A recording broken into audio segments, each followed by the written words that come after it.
This podcast is part of a pod course offered for ASHA CEU credit through SpeechTherapyPD.com.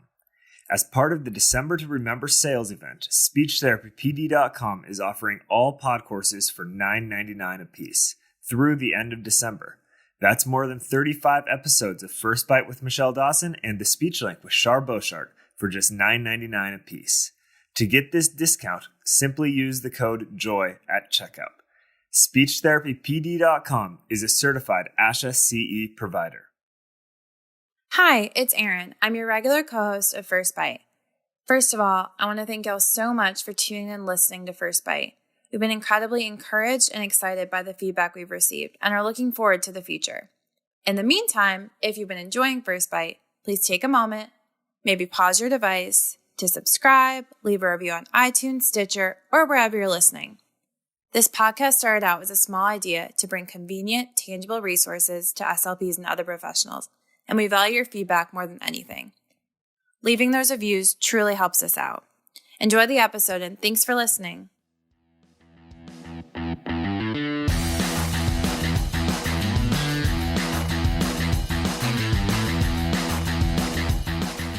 Hey, I hope you're still loving these podcasts and pod courses sponsored by SpeechTherapyPD.com. But have I left y'all wanting more? Well, then come on and join me for a live action class. On Wednesday, January 23rd, I'll be in Toledo, Ohio. On Thursday, January 24th, I'm in Indianapolis, Indiana. And on Friday, January 25th, I'm in Cincinnati, Ohio, presenting a 6-hour ASHA and AOTA approved CE event. Pediatric Dysphagia, Establishing the Brain-Mouth-Gut Connection, sponsored by Pessy Inc. Don't forget to pack your latex-free gloves, a snack, and a drink. We will be comedically and functionally engaging the oral preparatory stage of our swallows and sharing the fascination of our double chins. Be sure to check out registration on my website or Facebook page, HeartwoodSpeechTherapy.com, or go direct to www.pessy.com. See y'all soon. Hi, folks, and welcome to First Bite, fed, fun, and functional. I'm your host on this nerd venture, Michelle Dawson, MS, CCC-SLP, the All Things Peds SLP. This podcast was, like most creative processes, birthed from a combination of several cups of coffees and, honestly, even more questions posed by a series of impassioned graduate students that I've had the pleasure of supervising over the last several years. First Bite's mission is to answer those questions that we've all had, but we've either been too afraid to ask or we didn't have the subject matter expert saved to our own personal speed dials. So, do you too have more questions and answers when it comes to treating your medically complex and fragile pediatric patients? Are you unsure if the signs and symptoms that you're observing are indicative of an allergy, maybe an underlying GI issues, or could they possibly be neurologically driven? How many questions do you really have for that registered dietitian regarding the formulas prescribed and the flow rate through that patient's G-tube? Have you ever been consulted for a quote-unquote difficult latch only to find out that the mother's exclusively breastfeeding, but you've never nursed a little one or worked with the breastfed patient before? And what about functional communication? Are you so over flashcards, but you need advice on how to get started with core vocabulary with a non-speech generating device, or how to find the right fit for a speech generating device? Do you have additional worries about the basic day-to-day running and documentation of your private practice? How do you go about obtaining referrals or even documenting that note so that the insurance company deems it medically necessary? If you answered yes, well, then come join me, Michelle Dawson, for this dynamic podcast presented by SpeechTherapyPD.com. Who am I, you ask? Well, I'm a self-described SLP geek with, as my family says, a touch of the ADD and ADHD. I have a passion for serving the least of these, namely the most complex and involved pediatric patients in their natural environment through my private practice, Heartwood Speech Therapy, in the Columbia, South Carolina metro area. I also have had the pleasure, and currently still am, traveling the country, where I lecture on best practices for pediatric dysphagia and functional language acquisition delivered through an early intervention natural environment model. Are you still intrigued? Then come join me as I interview some amazing folks. And don't forget that you can submit questions for a Q&A or interview request topics to me via email at firstbite@speechtherapypd.com or on our Facebook page. And also check out our website. Drop a review. Subscribe to obtain those coveted ASHA CEUs. All right, folks, let's get right to it.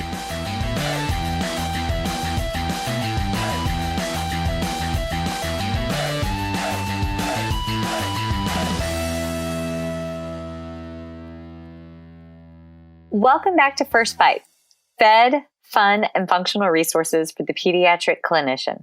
I am your host, Michelle Dawson, the All Things Peds SLP. The topic of today falls in the functional category, and we are talking all things conflict resolution. Wait, what did Michelle just say? Yep, ladies and gents, you heard that correctly. This little Irish gal over here that can run hot in a heartbeat is picking the brains of a guru on how to amicably work to resolve issues that can arise in professional settings. I'll admit, I should probably take extra notes with a highlighter, maybe multiple highlighters. So let's get to it. I first met Cheris several years ago when she was working in her capacity as Director of State Education and Legislative Advocacy with ASHA and was charged with overseeing the southeastern portion of our nation. So let all those words sink in. She was responsible for handling all the sassy Southern ladies. And Lord knows that we can run hot and let our Irish show in a minute, as well as our accents. Well, I called her one day several years ago about a scope of practice encroachment issue, one that I personally felt very in over my head on, and witnessed firsthand how she was able to navigate the murky waters and provide suggestions to assist with the problem. And she did it with ease and level-headedness, which was very different from my run very hot go-to personality. I saw the master at work. I was a convert and a fan from that moment forward. And I mean, I seriously fangirled her. She'll admit to that. And so while I was fangirling her from afar, I managed to sweet talk her into sharing her passion and talents with the masses, and she agreed. So on that note, Cheris, tell the lovely listeners all about yourself and how you became a guru in communication.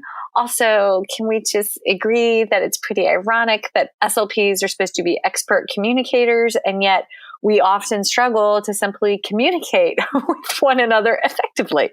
So, yay, Cheris. Hi. So, to tell you a little bit about myself, I honestly don't know how I quite got here, but I have had quite a unique pathway. I started as a speech language pathologist working in the skilled nursing, and then moved to hospitals and private practice and education settings over the course of the years. And then eventually went into product development, learning how to develop products. But in that experience, I traveled all over the country working with a lot of variety of individuals, a lot of personalities, a lot of skill sets from different individuals. And I think I just kind of fell into this a little bit. And when I started my job at ASHA, I actually asked for conflict resolution training and went through a lot of training, and then went through facilitation training. And then over the course of the last 2 years, I've been doing a lot of mediation training. I got my degree at Ball State University and finished my undergraduate was at Monmouth College and then transferred to Ball State. And so had some experience living in multiple states, Illinois, Indiana, South Carolina, North Carolina, the DC region, and Colorado. So you get a range of experiences when you live all over the country as well, and learn a lot about other people. So right now I do a lot of volunteer mediation, and I'd say that it's been pretty exciting, and it brings me a lot of perspective, and it makes me think and pause a lot. It's been a gift actually to actually sit with people and work through communication. And I actually think I bring my speech pathology skills into the mediation that brings a different element than some of the mediators that maybe have a law background. So that kind of gives you an idea of where I come from. So you are an excellent listener. That's one thing that I always take away every time we talk. I never get the impression that you're just like waiting to jump in to put your 2 cents out there, but you listen, and then you ask a thoughtful, open-ended question, and then do that little, I don't know what the technical term is, but you always do that question that like restates and summarizes everything we just talked about with a nice little bow on it. And I walk away thinking, yes, that's exactly what just happened. But I can see how coming to you for mediation would be, it would help and it would ease, because it always calms me to talk to you, which is really saying something, because we both know I have a lot of energy. So, I heard you laugh. Okay. All right. So, let's get to it. All I really know about conflict resolution is what, my very first boss man, he was the director of physical therapy, and everybody just called him Boss Man because he was just giant and big, and he was a PT, go figure. And he had us go through a book. Oh gosh, it just completely went out of my head now. We did the 7 habits of highly effective people, and then another book that talked about running hot and crucial conversations. That's what it was, and that was my first exposure prior to you, about conflict and conflict resolution. So if somebody hasn't read that literature or gotten into it, can you kind of give us a general overview of conflict and conflict resolution? Sure. And what I want to say is I think speech pathologists, occupational therapists, even any of these helping professions, you actually have a lot of these skill sets. You've already learned these. It's just been in the elements of therapy versus conflict. And so we're going to put that kind of into perspective a little bit. But, we experience conflict every day. It's around us all the time. And it can be as simple as someone taking your parking spot to a spouse who doesn't clean up after her or himself. Or a coworker that's always talking on her cell phone in an open desk environment. And those are simple examples. And certainly there are more serious situations as well. But if you really sit back and observe, you and I both travel a lot. So you can sit in an airport and just observe people, and you'll see a lot of conflict going on all the time. And conflict is stressful, and at times it's painful, especially if you don't know the root cause. And conflict can be even more challenging if you determine that the conflict may be due to poor self-esteem of another individual. So you want to understand that a little bit. But one thing I want to make clear is the difference between conflict versus a disagreement. Conflict is emotionally charged. You usually feel intense emotions when you have a conflict, whereas a disagreement, it's varying viewpoints. You can sit across the table with someone, have a discussion or a debate, and agree to disagree and leave there and still be able to see them the next day. But conflict sometimes can boil up into other emotions and be a little more intense.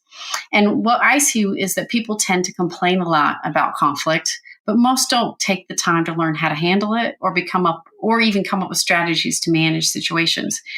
And it certainly is easier to manage someone else's conflict, such as a coworker who needs your advice.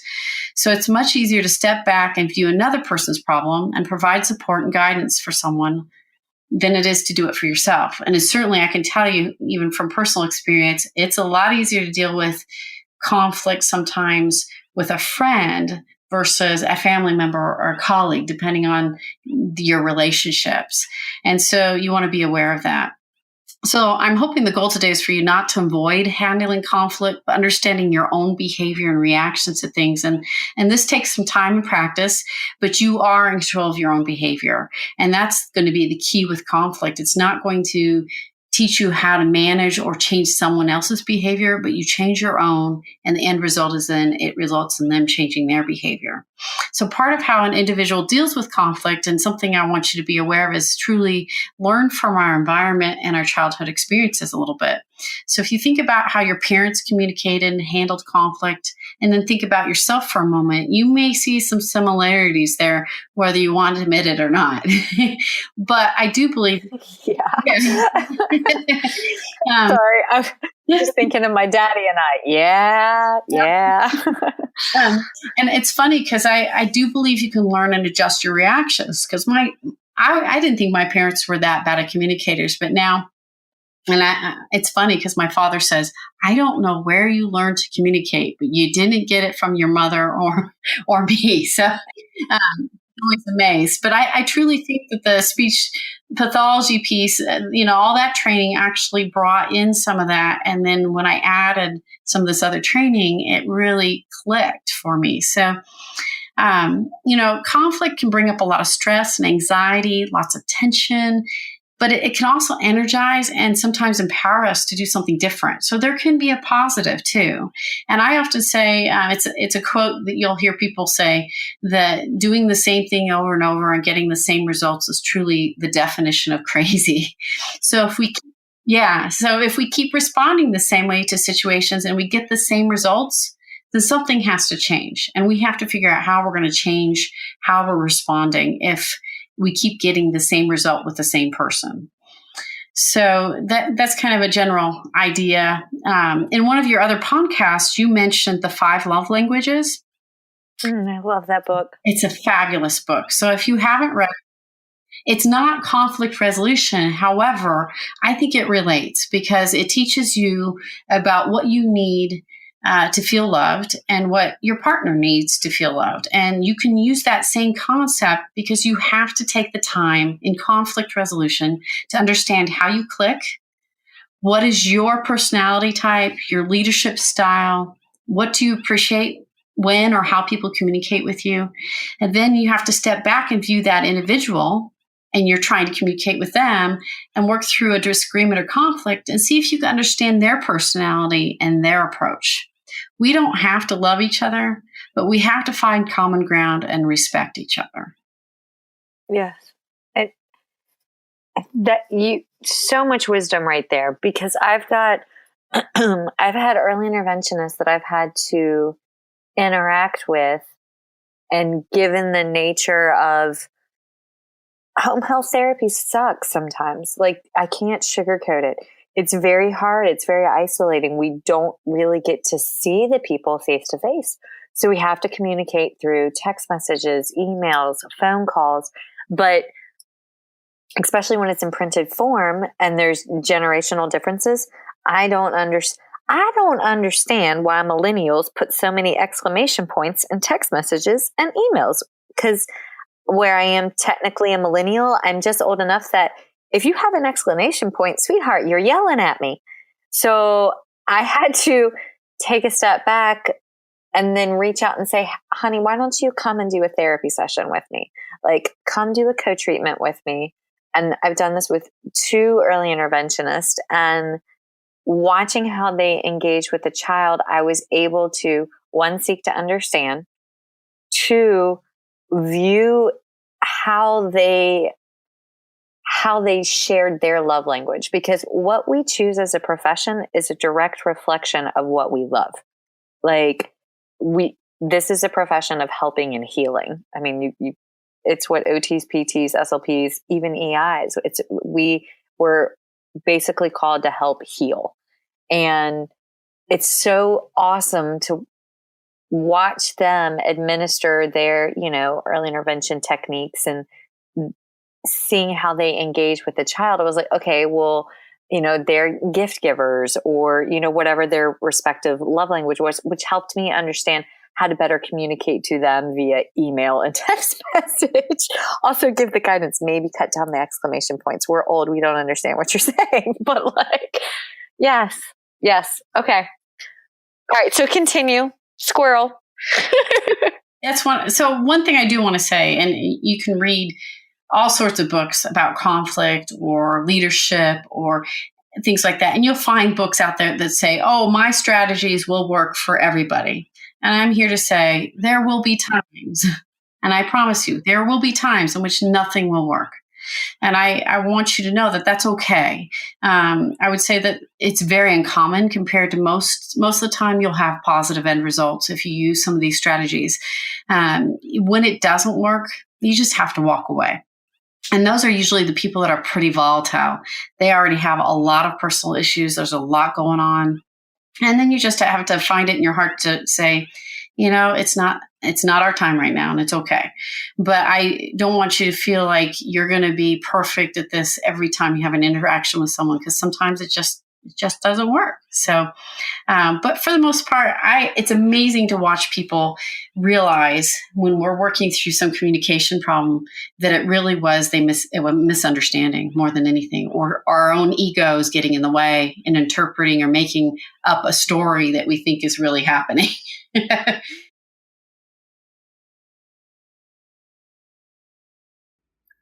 This podcast is brought to you by SpeechTherapyPD.com. SpeechTherapyPD.com is an engaging, evidence-based continuing education site that offers over 450 continuing education hours. The best part? The information garnered can be applied in therapy immediately.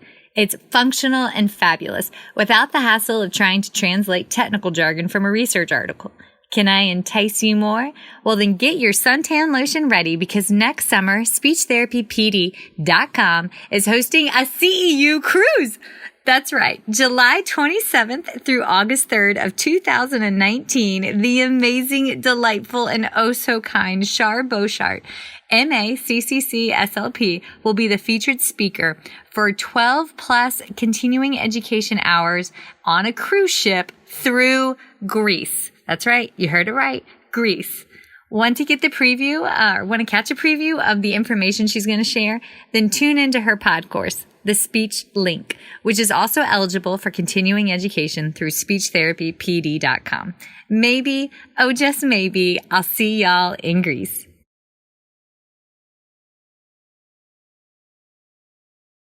I was just thinking, or our anxiety. I'm one to very quickly put a scenario together in my head based out of my own personal anxiety that I keep thinking I'm doing a better job at managing. And then, a series of events will unfold, and no, I'm not. So yes, egos, anxieties, I gotcha.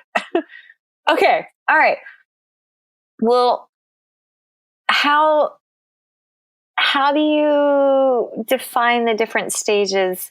I mean, conflict doesn't just happen. I mean, don't you have to go through steps to get to a conflict? Like, what is the tipping point? Also, have you read that book, Tipping Point by Malcolm Gladwell? Yes. It's a good book. Oh my God, I love it. It's a good book out there. That's a good book.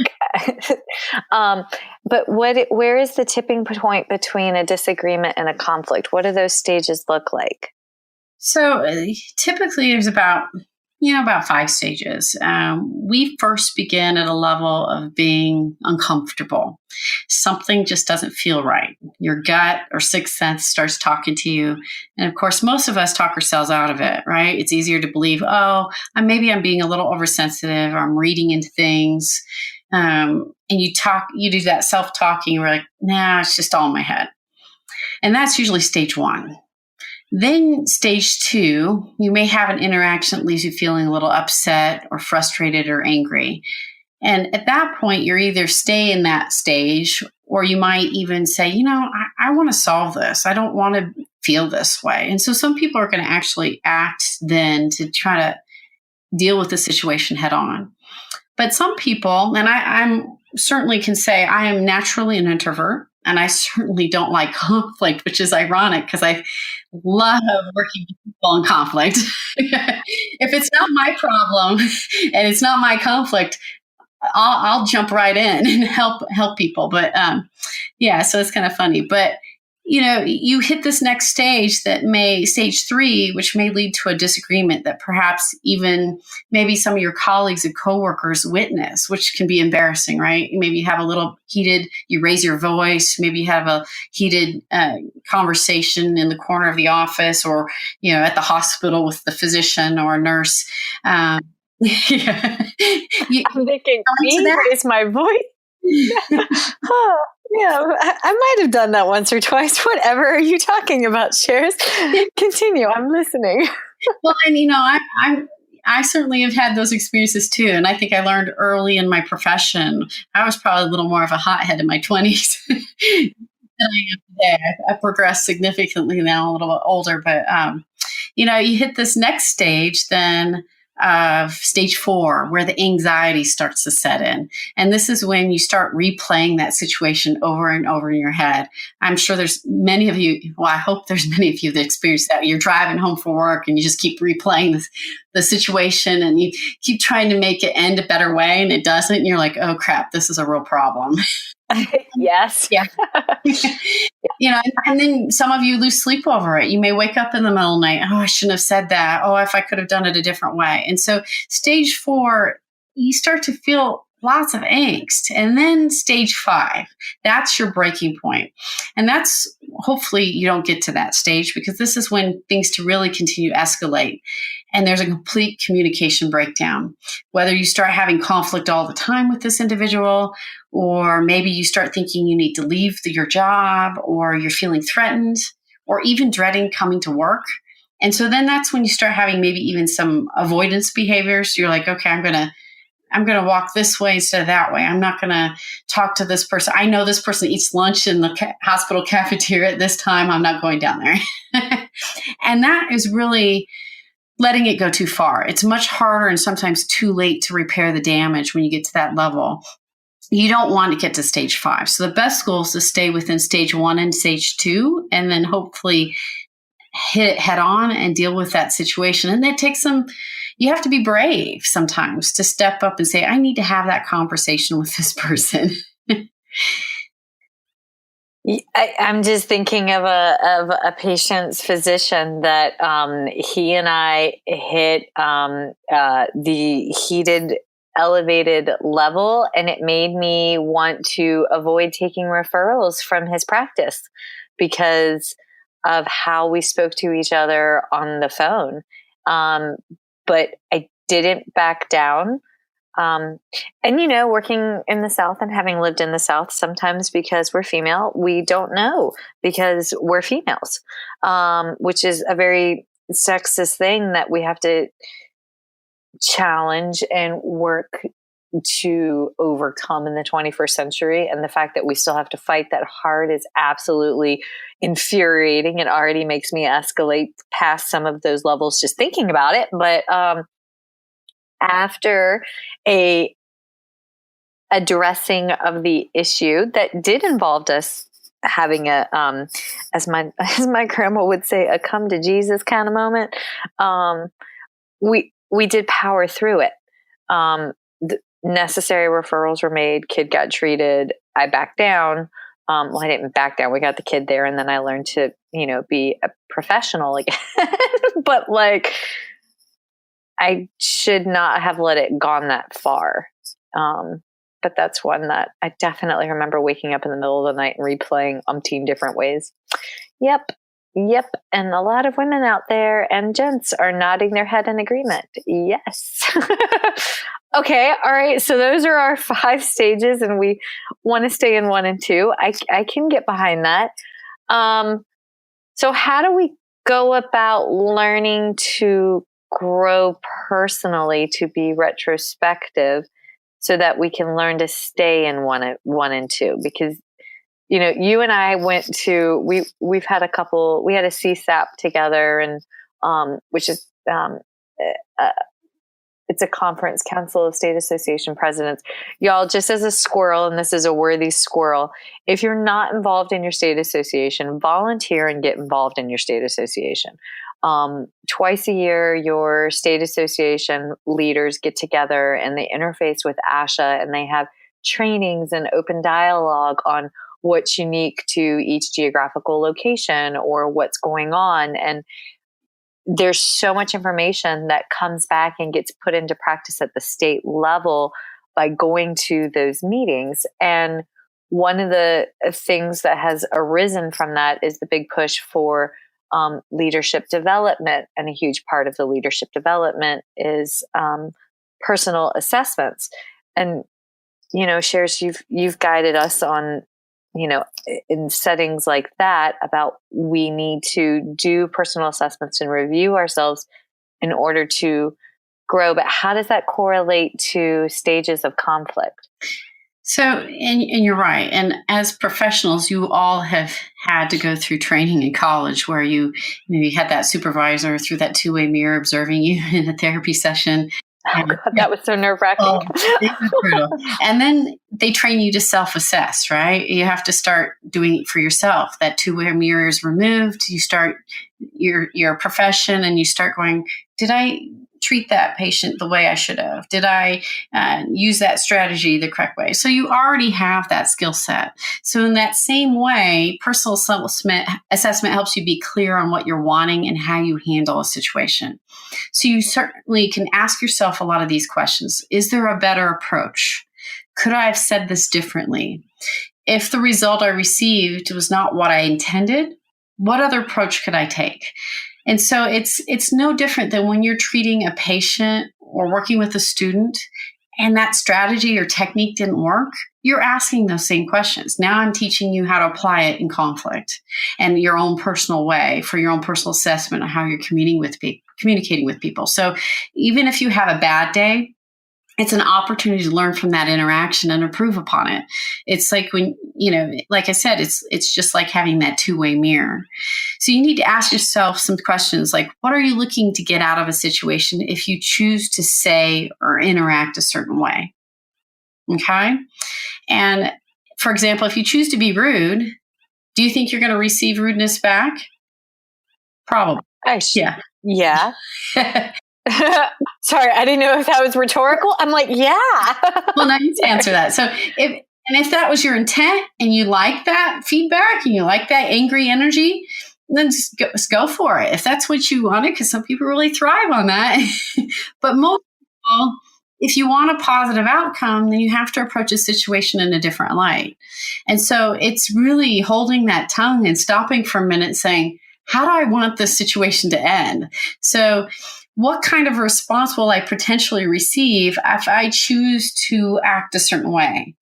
Do you want to put that behavior out there and receive that same back? And so if you're paying attention to your tone and your actions and an impact in a situation, are you selecting your words and responses carefully? So my little squirrel, it's kind of funny. This year, I have been really practicing my skills, and I have miraculously had several things I've had to purchase for a new home. And some things didn't turn out so great and had a little damage and stuff. But by golly, I got on that phone. I kept my cool. I talked calmly. I lowered my voice. And I've never called with the intention I would get anything. And I've gotten a lot of free stuff this year. That's awesome. Yeah, so I'm starting to go, oh, some of this might actually work. So it's kind of fun. But, it's modifying your behavior at work. It's okay to have emotions. It's okay to have feelings. But you have to find acceptable ways to express how you're feeling. And I think because most of, whether you're a speech pathologist or an occupational therapist or physical therapist, like you said, we've all gone into this because truly we are caring professionals. We have big hearts.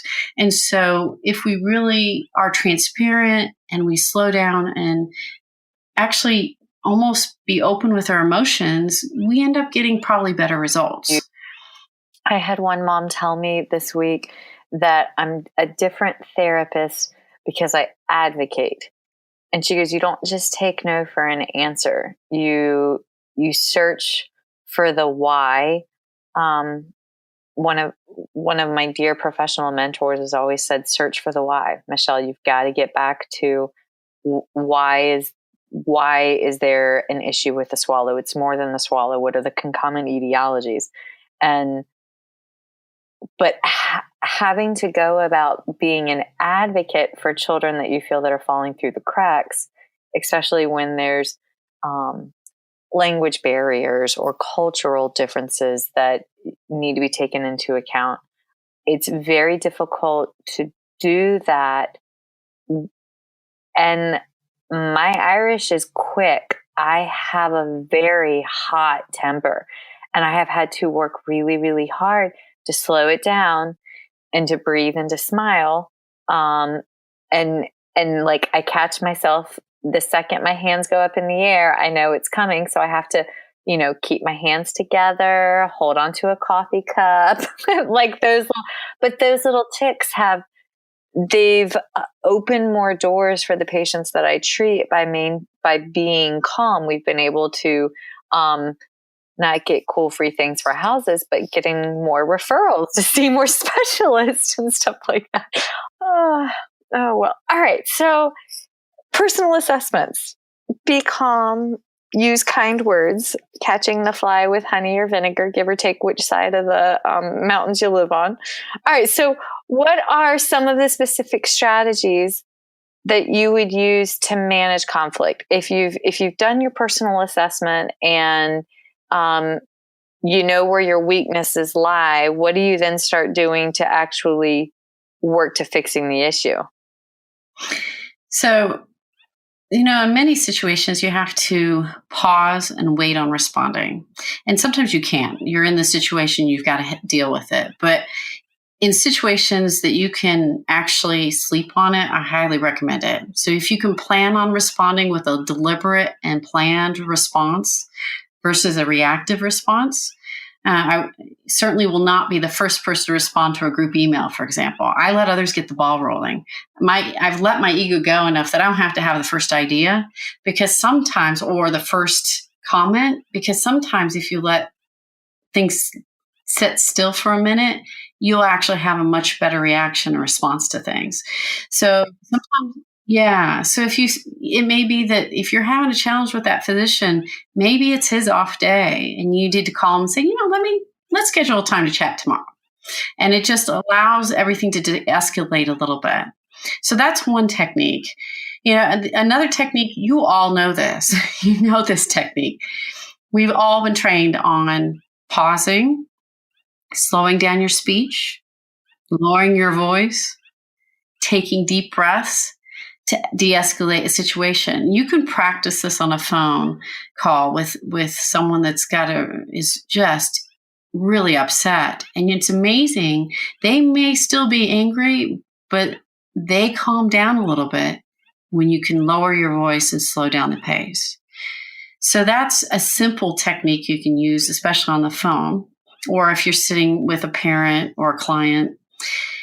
Then you want to also see if you can identify what may be the underlying cause of the conflict. This is really kind of important. This may require asking some questions. So it's getting to a point where you can stay calm enough to have, and a lot of you guys already have this skill. It's just pulling that back out, right? We've all been trained to ask open-ended questions.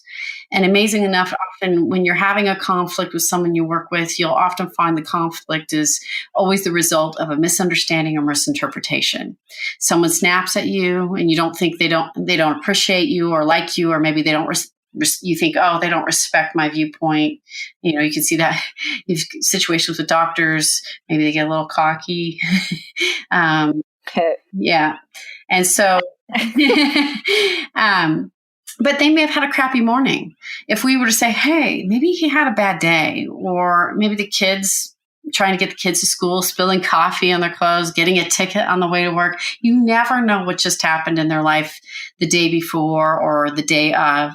And it's never surprising. When I'm in a mediation session, the conflict could have been avoided by communication and staying open-minded and being gentle and kind. It's shocking how many times the conflict is because we've misinterpreted, or this is something that we used to say on our team, even at ASHA, and I always had to work on this like everybody else. Never assume ill intention. And this is a hard one because our own egos and emotions are always in play, right? We're always creating our own story, our own way of interpreting things. And so you have to use that as a mantra almost. And we work in a field that's dominated by women. And one of the downside of working in a field dominated by women is, God bless it, we all end up cycling together. And I mean, not to be, and gentlemen that are listening, I apologize, but let's be perfectly clear. If you had a house full of sisters growing up, you know exactly what I mean.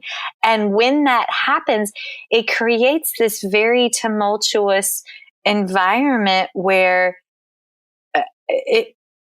emotions run hot because hormones are running hot. And then bless them if they actually start having hot flashes. Like, yes, I remember working as a speech pathology assistant in an elementary school, surrounded by like 50 other females that were the teachers, with all the children on like random fire alarms, and emotions run hot at moments like that. And you're right, the breathing techniques, don't assume ill, and be kind.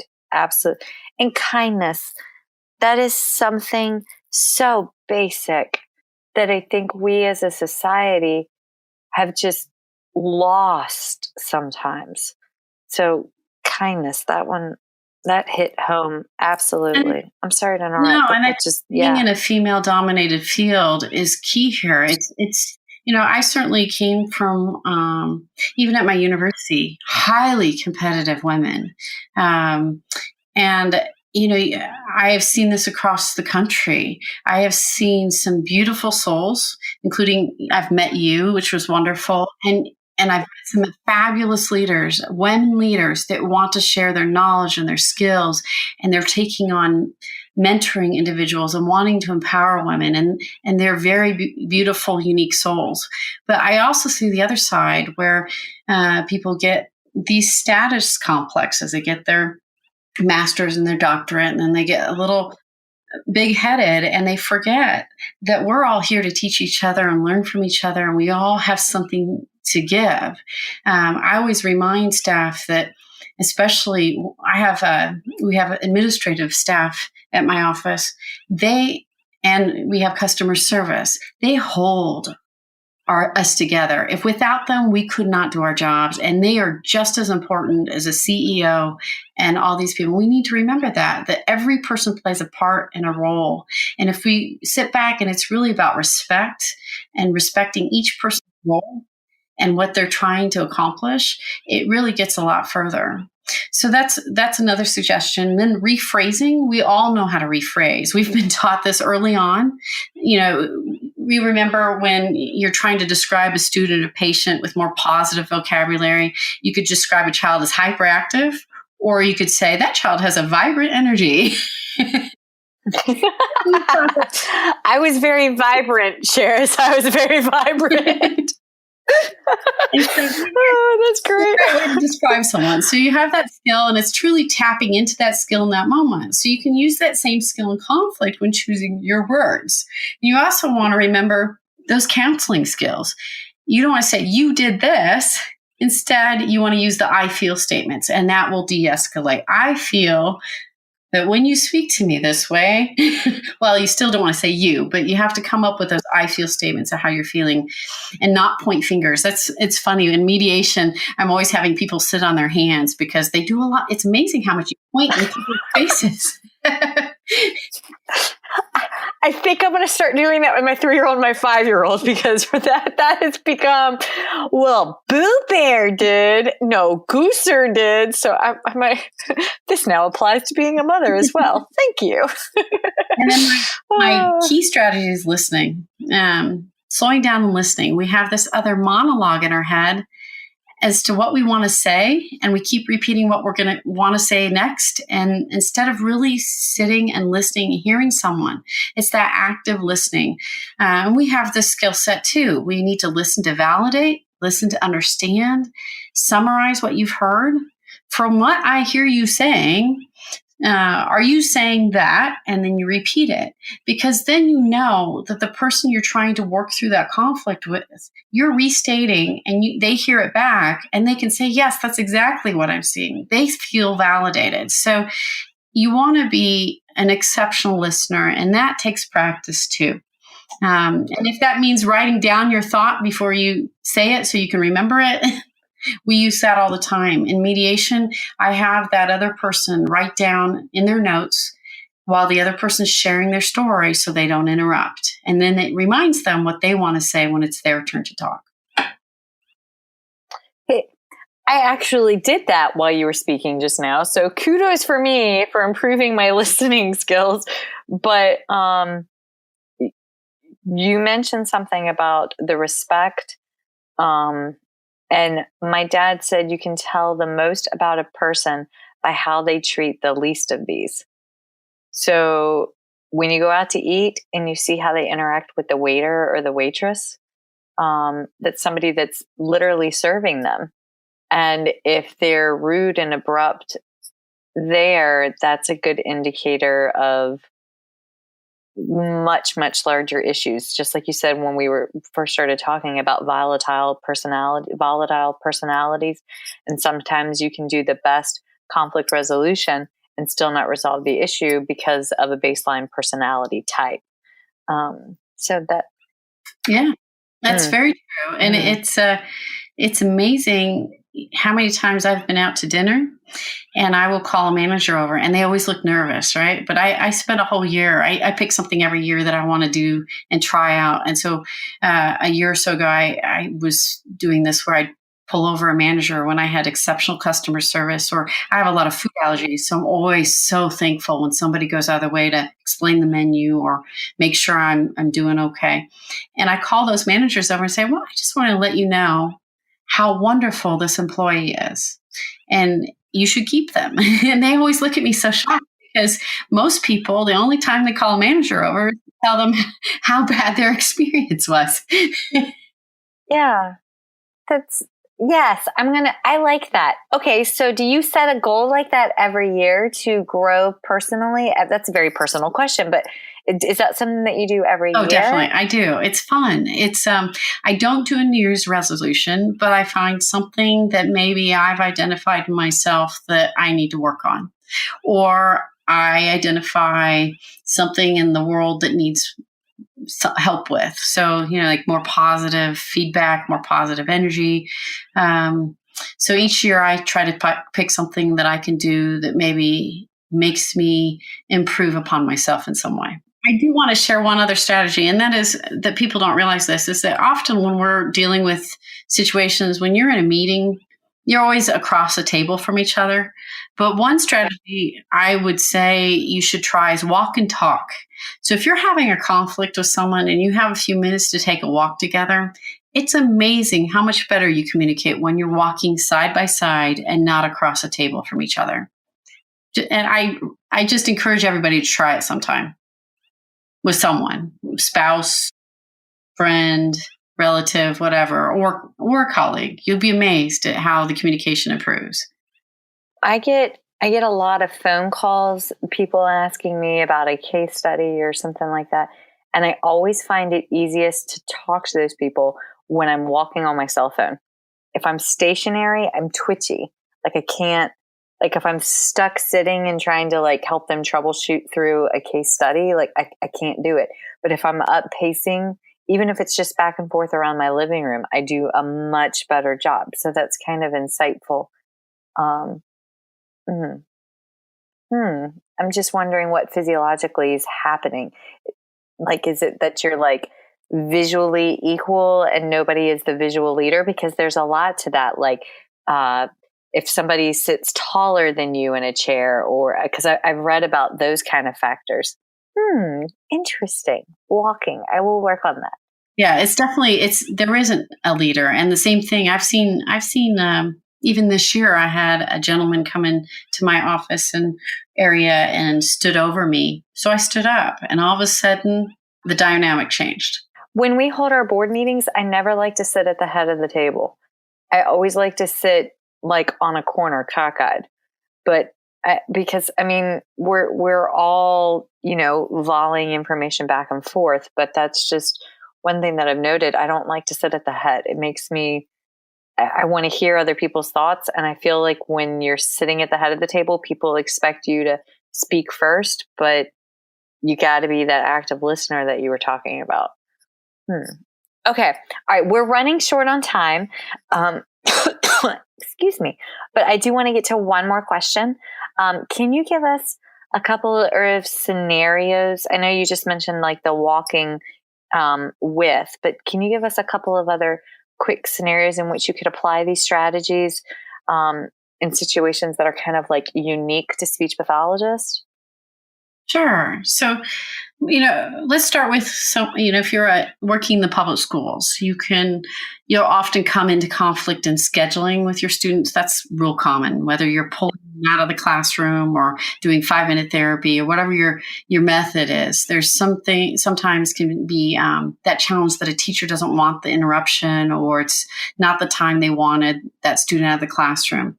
So certainly in this situation, one needs to really look at that teacher's perspective. And I know it's hard because you'd really like them to look at your perspective, but you're going to get probably further along if you can understand what pressure they're under.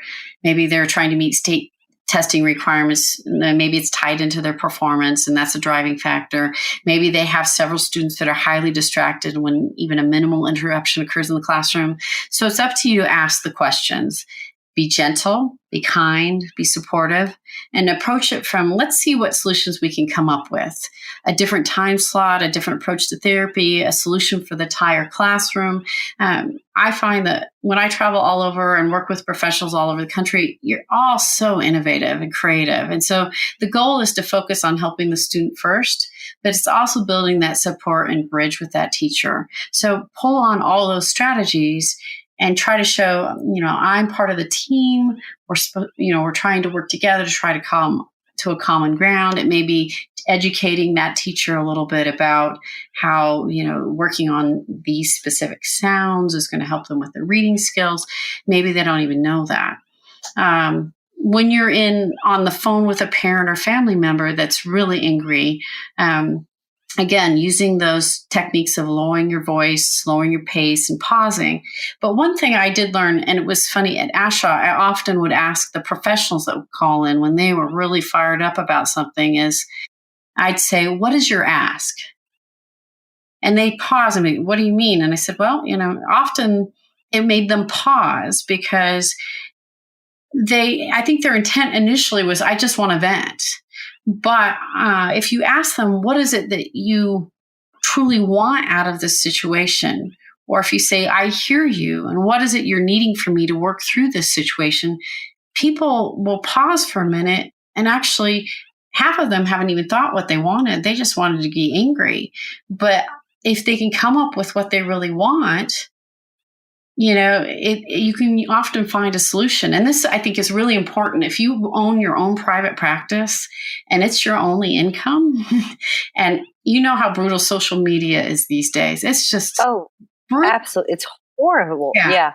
So, you have to step back and say, do I want that bad Yelp review, or do I need to figure out how I'm going to respond to this person so that I hopefully get off the phone with them being willing to either come back or not put that message out there in the universe. And so you really do have to take the higher ground a lot. My last, scenario is probably is conflict. Usually we see that a lot with a nurse or a physician. And you have to approach them a lot of time as a team player. And we'll have, you have to talk as if you have the interest of the patient. And I know that most of you probably already do this. So one thing I think is observe their personality. If you're going to the same facility or dealing with the same professionals every day, you're going to learn their personality. Or maybe you're sitting and having meetings with all these other physicians and nurses at the same time. There are people out there that want their ego stroked, or maybe they're the person who wants their idea. They want to have the idea, even if it's not really theirs. So you step back. It's okay. Learn their personality, stroke the ego, tell them how wonderful they are and that you want to learn from them. And I'd like to hear your perspective, because that way they will buy into what you're trying to get them to do for you. Or let them have the idea. Even if I don't know how many times I've been in meetings where I share an idea and then we have someone talk over me. And then 5 minutes later, that same person shares the idea I just gave. Well, you have to let the ego go. If the end goal is you want this idea to happen, then you stop owning it and you let that person believe it was theirs. And then you all win, right? So it's really studying personalities a little bit and figure out how they click. And it may not be the first time you try, it may not work, but you'll figure it out. You You mentioned studying personalities, and one of my former interns was a psych major in undergrad, and her ability to read patients' families was phenomenal. And I mean, she's an intuitive individual, but I think it was because, I mean, psychologists are taught to analyze that. And I know she wasn't like a full-fledged psychologist. She was a psychology undergrad, but like, I felt like she was more equipped to be a speech pathologist than I was. And my undergrad was a speech pathology major. But I mean, having that ability to read them has helped her become a more successful speech pathologist because she engages with colleagues and, patients and their families, as my youngest sister would say, more gooder than others, just because she has that innate, that skill set. And when you talked about the schools, that took me back a very long time ago, but you were absolutely correct. There is nothing quite as chaotic as the first couple weeks of trying to write a schedule. So to all the school SLPs out there, thank you for being you. We're grateful. Okay. All right. I've got 2 more questions on, written down here that I want to get to. But we do have to switch over to, I have 3, because it's you and because you always give me another one, but learning to let the ego go. Wow. That is huge. Okay. So I want to hear what your recommendations are for that, but can we hold that thought until we switch over to questions really quick, because we are short on time. So first and foremost, Cheris, thank you.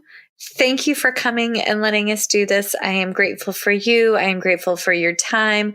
I know how incredibly busy you are. So the fact that you squeaked me in, yay. And if individuals have additional questions that they can't get answered in the next Q&A section, is there a way that they can reach out to you?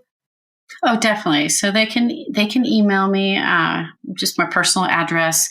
Now I have a challenging name. So it's CherisFrailey at gmail.com. And you can find me on LinkedIn too. You can message me on LinkedIn. I'm under Cheris Frailey as well. And I'll be happy to chat with you or get back with you. And who knows, you may sweet talk me into calling you sometime.